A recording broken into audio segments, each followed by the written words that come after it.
Today on Think, Ink, and Drink, meet our youngest tattoo artist ever. I'm getting tattooed. This is my tattoo artist right here. Okay, how many times have we all said, I should just make some YouTube videos about my life, get gazillions of views, and make serious bank? Yeah, well, Jeff Johnson and his family actually did it. We are the Johnson Fam, and we're just excited to kind of be here. What we're going to be doing is just kind of sharing our life and doing life with you guys. The Johnson family, Jeff, Natalia, and their 3 kids, Liv, Peyton, and little Theo, are living a YouTuber's dream, creating content with their family like a 21st century Brady Bunch. And millions of loyal subscribers are watching and watching. I'm like, we are vlogging.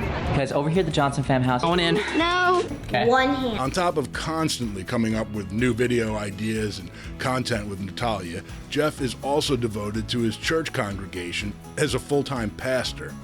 Oh yeah, this hugely successful YouTube influencer and busy church leader has another passion: tattoos.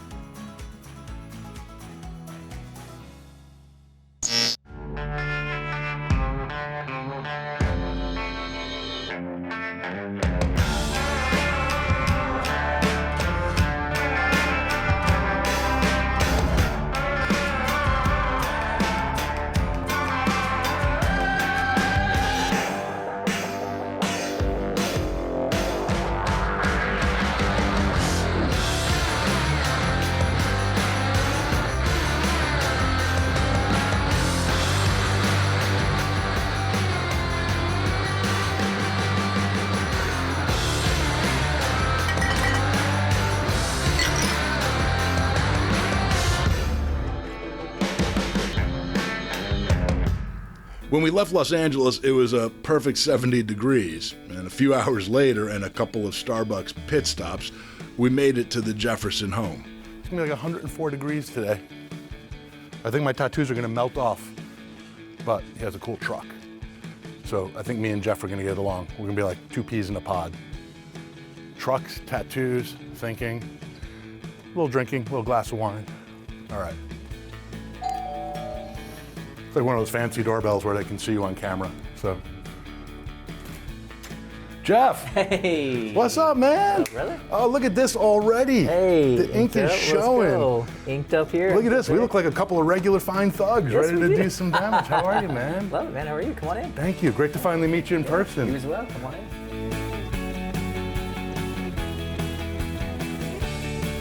I was in the car, it was funny, and I pulled up Forever, that video that you guys Oh, yeah. has, and it's like almost 5 million. Yeah. So cool. Yeah, so that song we wrote as like I wanted to write music that was gonna be for like my family too, so my entire family is singing on that song. Yeah. Except for my son, obviously, because he wasn't around then. But now that's our intro for like every one of our videos, and it's kind of like our theme song for our channel. Together you won't ever be alone. Forever young will always be at home. How Yeah. much of your filming do you say happens like right around here? Because so much of it is like fun family activities, but like I'm I would trying to say think of videos that I haven't seen. 80% is at home. Yeah. And a lot of the stuff we used to do, so like when we used to film every day, I'd film 7 days a week, upload every day, the next day. I did that for 2 years, plus worked at the church. And a lot of that was like just coming up with any kind of, I would film all day long as much as I could because I didn't really know how to film when I first started doing it. I was just like trying to capture everything. I mean, Yeah. you're not using outside people. Yeah, so like... we kind of had help. We actually definitely had help. So my family was a mega YouTuber when we first started. They were a mega family channel. They're one of the largest family channels. Who's that, your parents? My cousin. Oh, who is that? They're called the Daily Bumps. Okay. Yeah, so they were a mega family channel. Still are really big. But when I was working at the church, he actually was working at the church with me at the time, and he started doing YouTube and then stopped. And I'll never forget, he ended up saying like, hey, I was like, he's like, you just gotta come start doing YouTube, just come start working with me. I was like, I can't, I have like a full-time job, I have insurance, this is what I do. I have a house payment, I can't just like go and start a company and just like hope that it works. And he was like, I made $15,000 this month. And I was like, whoa, what do you mean? There's no way. Camera, you're like, rolling. And then he's like, the next month, he's like, I made $35,000 this month. And I was like, that doesn't, like in my head, it didn't add up. I was like, no, when you get a paycheck, it's the same every single month until like you get a raise. That's how it works. Like $35,000 a year, right? That's like a pastor salary, 35 grand a year. Yeah, dude. So I want to say I was making right around $50,000 a year at the church, working 50, 60 hours a week. And you're always on call as a pastor. Always on call, yeah. Great benefits, and like it's eternal salvation. That doesn't hurt. Yeah. I mean, when you're talking about the Benny package, I mean. Yeah, I got that one. But yeah, it's actually my cousin's the wife. They ended up offering me a job to come and work for them and start our YouTube channel, because at that time we were in a lot of their content. So a lot of people were like, hey, start a YouTube channel. But you get that. Like if you're in my content a couple times, people will be like, oh, start a YouTube channel. But you don't just think like, oh, I'm just gonna start it and something's gonna happen. So they definitely helped us out. We got 10,000 subs like overnight, because like that. They were promoting you. They promoted it, and then we just kept putting up content and just started following like what these bigger YouTubers were doing. And because I had access to a lot of those bigger YouTubers, I started like seeing like the way that they were doing it. I started making my own friends, started doing my own collabs, and then I want to say like a year into it, we were successful enough to be able to like stop working all together and just do our own. Yeah, the Johnson family YouTube channel, which is just over 5 years old, has grown to over 2 million subscribers and is closing in on 1 billion views. And along those numbers comes with real numbers, as in cha-ching, cash money. Let's say a huge thank you to Bombas for sponsoring today's video. Now let's show off all of our new goodies. Okay, so I'm about to start my workout with Nordic Track. From monetizing their videos to an endless stream of influencer endorsement deals. Okay, so what do you do with some of that extra YouTube money?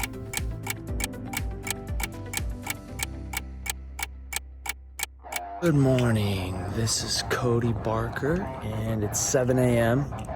I'm from Mesa, Arizona. It's already about 95 degrees.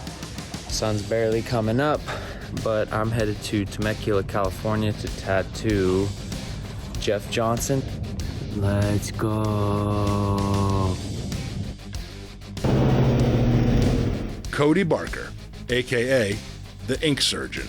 Well, not exactly a surgeon, but he is a father, a Motley Crue fanatic, and an epic traveling tattoo artist to a wide range of clients, including Olympic skateboarder and social media star Nyjah Houston, the Real Housewives of Salt Lake City, and many more.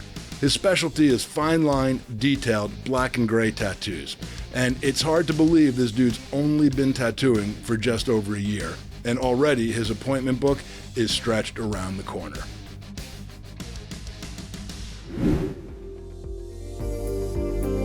So how did you get started in tattooing?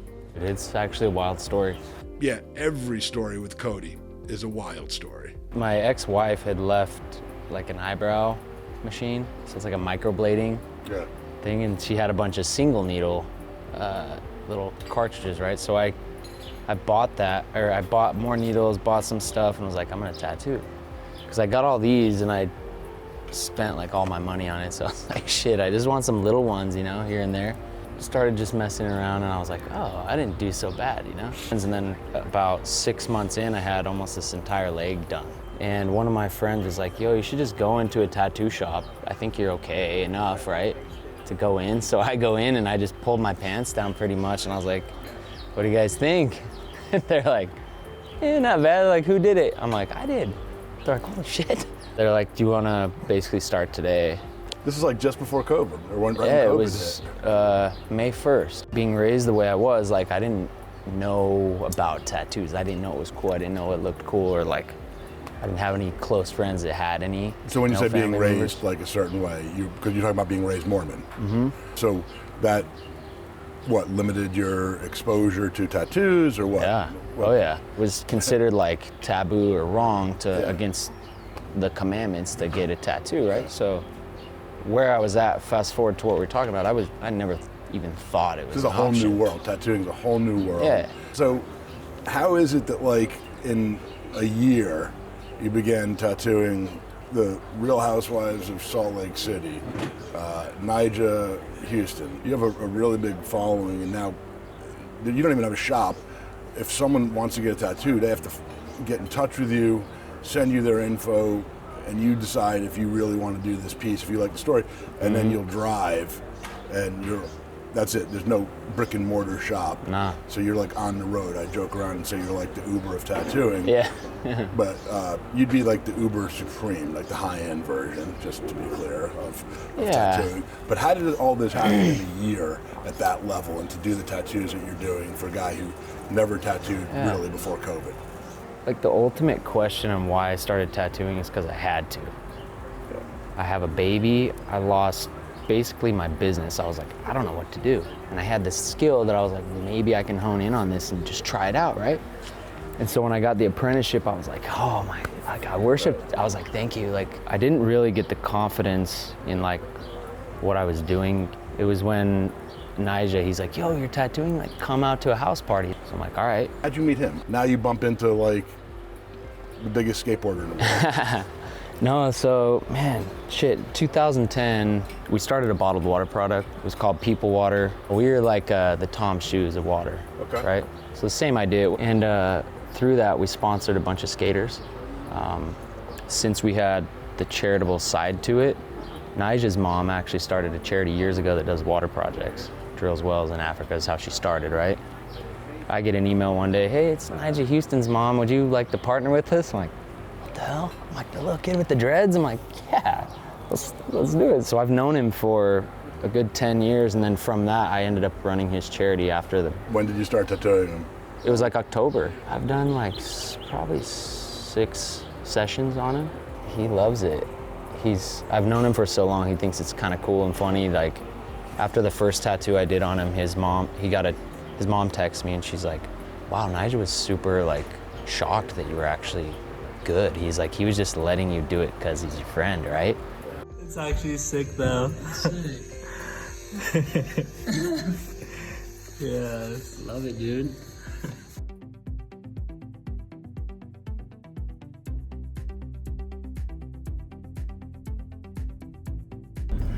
Man, I look like made it though. 5.5 hours from Arizona. I love California. Let's go. Oh, dude, we're not selling. We don't need that. What are you Yeah, here, pest control, man. What's going on? bro?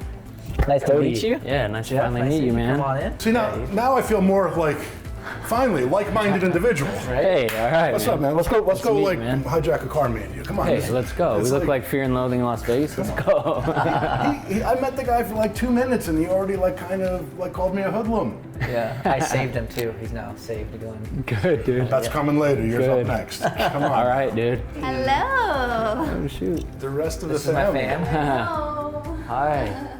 Do you normally guys? come home and Hi. like? Greet me like Cody. that. Yes. Yeah. Hello. What's your guys' names? Peyton. Peyton and Olivia? Wow, how old are you guys? 10 and she's turning 8 soon. It's her birthday this week. Jeez, so you're the boss of the house then, huh? Do you think it's cool having a dad who's all tattooed up? Yeah. Oh. They were actually like Maybe a excited, tattoo like, boy. wait, do we get to watch him get a tattoo this time? Oh, because you've never watched They've it, never huh? seen it, so they were like, can we watch? He's gonna smile because it feels good. Yeah.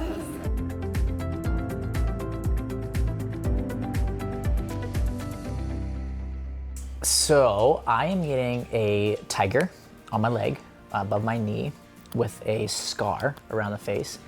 And the meaning behind it was, I initially just wanted something like fierce.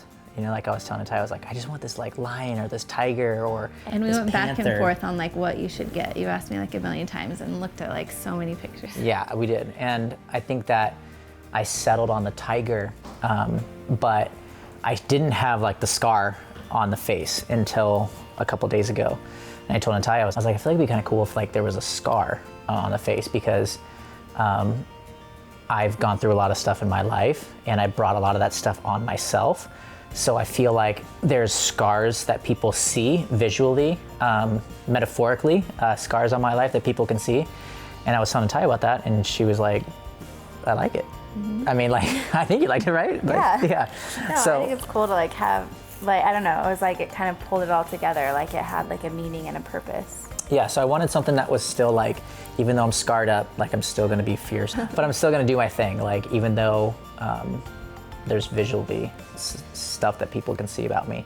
Well, it's like the imperfection, you know? Yeah. Like every person is imperfect, and so you have that like reminder of like, I'm imperfect, but still beautiful. This one's gonna go right above the knee, right here. So I kind of want to do like, I don't know size-wise, but I was thinking kind of like as big as my hand, right there. So this will be my first. I have no leg tattoos. First one. And I thought it was gonna be like painless. I thought it was gonna be like pretty simple, but everybody keeps telling me that above the leg, above the knee is like really, really painful. So she's gonna do the tattoo. I'm done. I'm going home. I'm done. Oh, I get nervous. Yeah, Cody wants Liv to do. She's gonna do the first. Liv's taking over. If you'll let Are her. you gonna really do the first part of the tattoo? She can do some or the first. She probably would do it. Except she's gonna monetize on YouTube. Already, probably is, huh? What if this, like, years down the road, she becomes a tattoo artist because of this very moment? I'm gonna start it now. So, got a little over 100 people here, which is dope. Hopefully more people come in because we're doing something we've never done before. I'm getting tattooed right now. This is my tattoo right here. As you guys can see, it's gonna be massive, but this is my tattoo artist right here. Let's go. So Liv is gonna be tattooing me. So we're gonna turn it on. Not too scary. See the needles just going. Pip, pip, pip, pip, pip, pip. You ready? Get close up in there like you're doing it. Get up there, like lean your head in. Yep. Do you feel stable? Mm-hmm. Okay, here she goes. Hey, I can feel it. That's legit, guys. Keep going, that feels good, Liv. Good job. Do the whole thing. Do a little circle. Look at that, it's natural. I was doing herself now. Let's go. Let's go.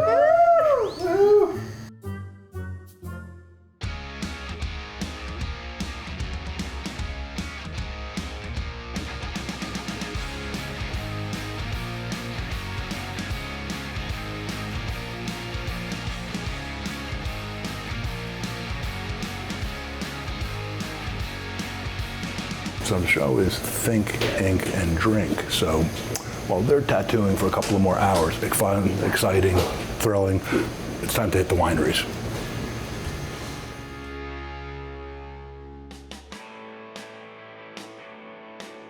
Temecula Valley is home to over 50 wineries, mostly family-owned, that grow and produce a diverse assortment of wines. And just 10 minutes from the Johnson family home is the Wilson Creek Winery, a 25-year-old family-owned winery that lies on 90 acres of land and sells over 75,000 cases of wine each year.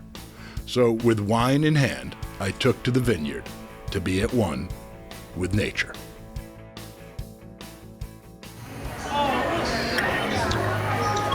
Hey. How are you, man? Sorry. You gotta speak up. It's loud in here. There's a lot of people. Apparently this liquid numbing cream is very popular in this part of town. I mean, look, me, I didn't want to leave a moment of your tattoo time. But duty calls. Yep. And, you know, I feel an obligation to Oh drink gosh, I more can already than feel that one. drink, Mm-hmm. and to explore and share the local area. I'm gonna be honest. I don't know what you just said right there. It's hard to understand. You look like you might be a little hurted. I'm a little tied up right now. Yeah, I mean, don't show my producers, because the producer on this job is really, seems to be enjoying herself. All right, we'll see you guys in a little bit. You got 2 hours left on the tattoo, right? That's what, we got an update. If Liv was still tattooing, it'd have been done by now. Yeesh! He's getting angry. He's getting angry. Thank you for the recommendation on the winery. You live in a beautiful area. It's spectacular up here. We'll be back shortly, and we'll bring some presents for everyone. All right, And we'll sounds bring good. some liquid numbing cream for you. I love it. Peace, bro. Bye-bye. Sheesh, this guy over here, man. Rude, bro. Yeah, he's right, man. Thinks you need numbing cream. I don't need numbing cream. Numbing? What?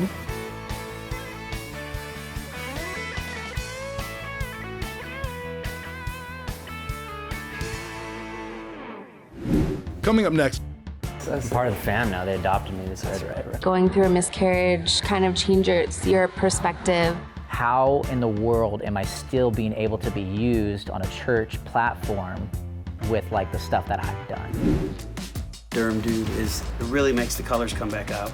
My skin feels much softer, very moisturized. The way it revitalizes my skin and brings my 15-year-old tattoos back to life. Derm Dude rocks.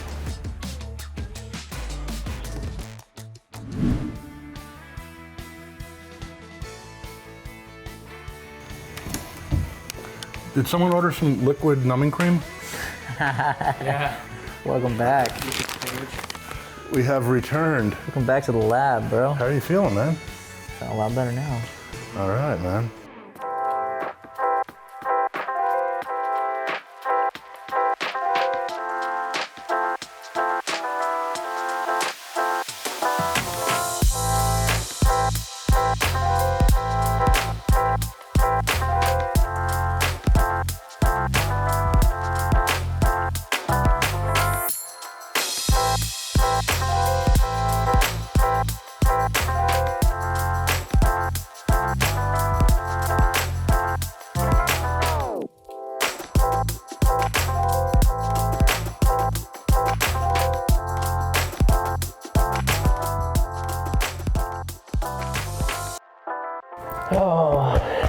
Thank you. I'm part of the fam now. They adopted me. This That's is right, bro. Me and Legend are coming out next week. So. Let's do it, dude. Let's do it.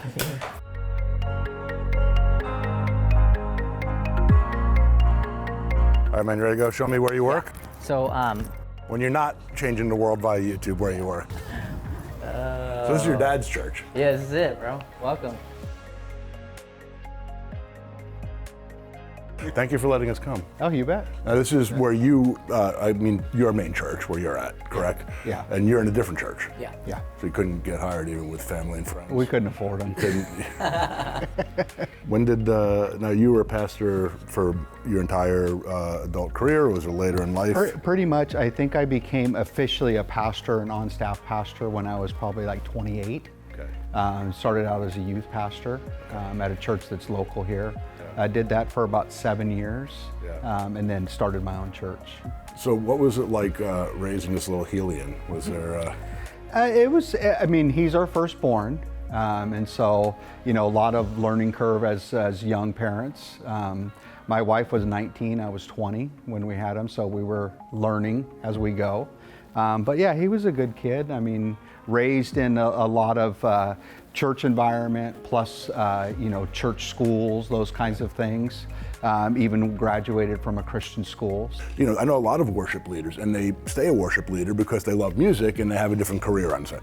Once you are a pastor, it really is such a big leap that I would imagine it's not that common, and I don't think it's just because it was a job that was available and you stayed with it. There's something that came to you, big or small, or all at once, or over time, that made you say, like, I'm gonna make the leap and really take this on. I think it was recently. Because in the past, like I mentioned, I knew church world, so that was really easy for me to, once I got it's kind of the world you grew up in, right? Yeah, so it's like when you grow up, as your dad's like a whatever, you kind of just grow up in that area. It was like easy for me to kind of like get into that position. Not because my dad knew people and he put me in that situation, which happens to, some fields or whatever, but just because like I knew the space really well. So I spoke it really well, like I knew musicians, I knew how to do all this stuff, and the music part was the most fun part of the church for me. It wasn't like the public speaking part. It was like, I want to play and chill. But then going through life and going through my 20s and going through my early 30s and really figuring out life and figuring out like, oh man, like I am not a good person. Like I've messed up a ton. And then realizing that God still like had a place for me. And so that was like as of recent, like as of the last like year and a half or 2 years, where I was like, man, I feel like, how in the world am I still being able to be used on a church platform with like the stuff that I've done? Nobody's perfect, and nobody like earns the stamp of approval. Like, all right, well, here you go, you're perfect, so now you can be the teacher of the church. It's like we all have our own flaws and our own, stuff that we go through. And so like realizing that like you're living in God's grace and in God's love, And so I think that was like when I've recently felt more like, okay, this is something that I feel like I'm called to do. And it doesn't, you know, now I do YouTube and I do church. So it's not like I just do church full time. It's like now I kind of get to do the best of both worlds. The Johnson family has shared crazy adventures and some really fun once-in-a-lifetime moments on their YouTube channel. But they've also shared some real, raw, tough moments. Things that most people probably wouldn't want to share with the rest of the world. It's just too heartbreaking. But what's so special and authentic about the Johnson family is that they know their tough moments, their real moments, are also the most relatable. And through sharing their story, it might help someone else going through a similar situation. We actually went through a pregnancy a little over a year ago where we were pregnant, and it was the first pregnancy that we were going to share with the world from start to finish. And unfortunately, we lost that baby due to miscarriage. Going through a miscarriage kind of changes your perspective. It was very unexpected. When she woke us up and we drove to the hospital,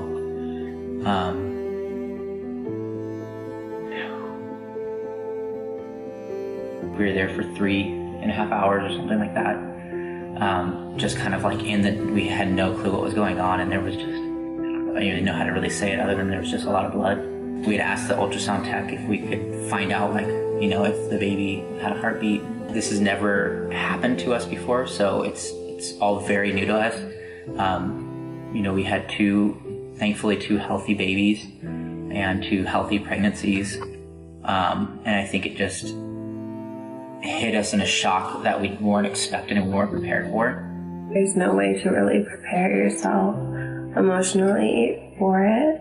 And it's one of those things that there's not really a straight answer that you can have in this situation as far as like knowing exactly why, or if there's something that you could have done differently to prevent it or any of that. But just take time to heal. So. Right, you guys, we are pregnant. This is not a joke. This is 100% real. Let me see. It's our rainbow baby. So what is that for people that don't know what a rainbow baby is? Well, after you have a miscarriage, you have a rainbow. You have a rainbow baby.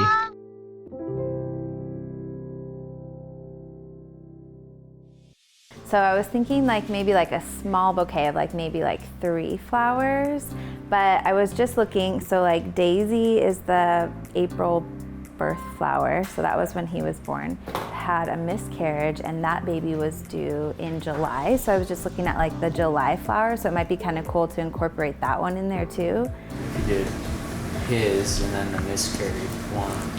Sorry about that, by the way. I had 2 when I was married, and it's different for the guys because it's like our bodies aren't changing, but it's still like we anticipate like having kids. Yeah, I feel like my kids are like my joy, so I feel like that might be kind of cool to like tie in. I don't know.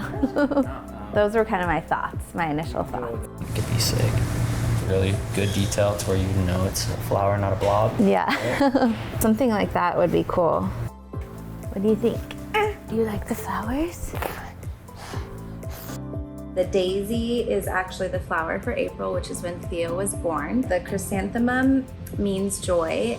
I was going through a hard time in my life when I was pregnant with Theo, and he just brought me so much joy once he was born. The last one is the flower for the month of July, which is when the baby that I lost would have been born. So it kind of symbolizes that together. I love like the placement. I love everything. Like, give mama a kiss. Say good luck. Give her a kiss. Give her a kiss. No? Give You're mama gonna a give kiss. Cody a kiss?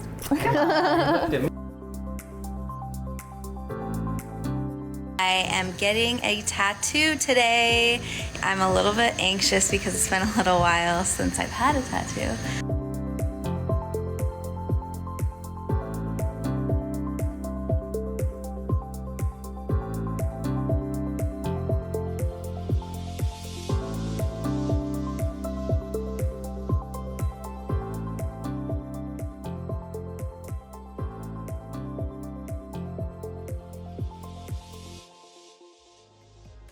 What do you think of the tattoos as far as one from your son, not from pastor to other pastor, but just as a dad to his son?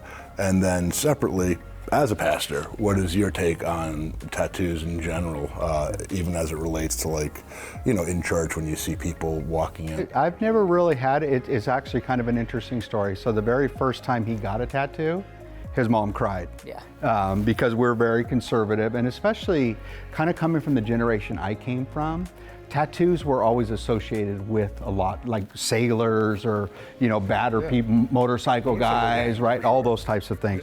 But yeah, as far as my stance on it religiously, I don't see any problem with it. I know there's some definitely conservative religions and even Christians that have a problem with it, and you know they'll quote some verses out of Leviticus in the Old Testament. Yeah. I don't think those things apply, and especially now they're so mainstream.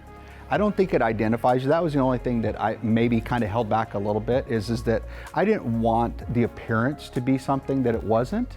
But I think that ship has sailed a long time ago.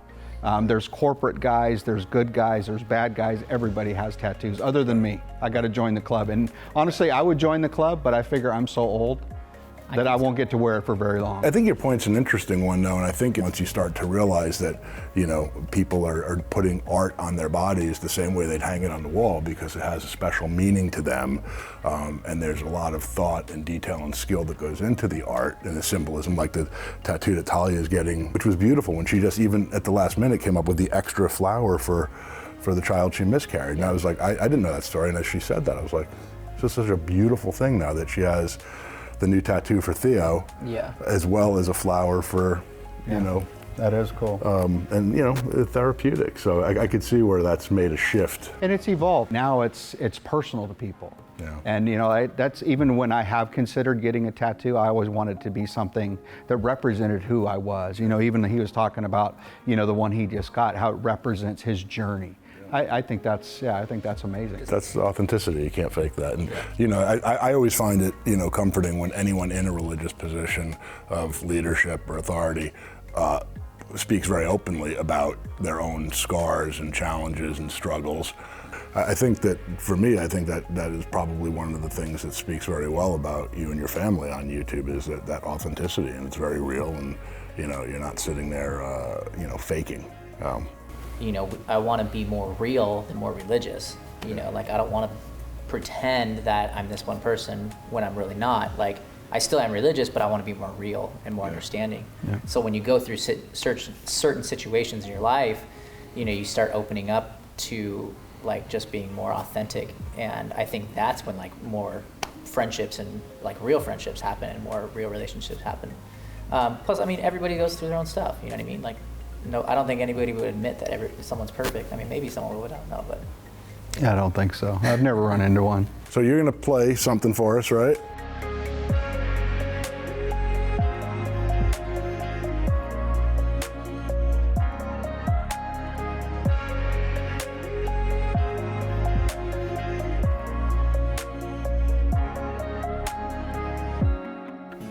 You unravel me with a melody. You surround me with a song of deliverance from my enemies till all my fears are gone. As I'm no longer a slave to fear, but I am a child of God, and I'm no longer a slave to fear, but I am a child of God. So what's the secret to the Johnson family mega success across YouTube, and why do millions of people care and believe what they have to say? I think we have fun and we're authentic and real. We know we entertain as well. Like almost all of our videos we're all into. Like we all do the videos always all together. And they have like a lot of creative like freedom to do it. Like they have a lot of like, they'll watch videos and tell us like what is fun to watch for them too, huh? Yeah, and then we do it. Yeah, and then we do it. I think one of my favorites was being able to document like the pregnancy and like having Theo and all of that, because that's something we didn't get to do with the girls. So that one's pretty special. Obviously, kids grow up and life happens and you're probably not gonna be filming your whole life for the rest of your life. But I think still doing like stuff in that space is super fun because we get to do it all together as a family. So like even just capturing those memories and those moments, even if it's like more spaced out, I think would be cool to continue on for as long as they'll let us film them.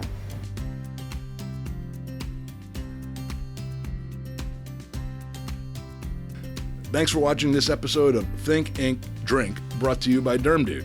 And don't forget to like and subscribe for more cool Derm Dude videos.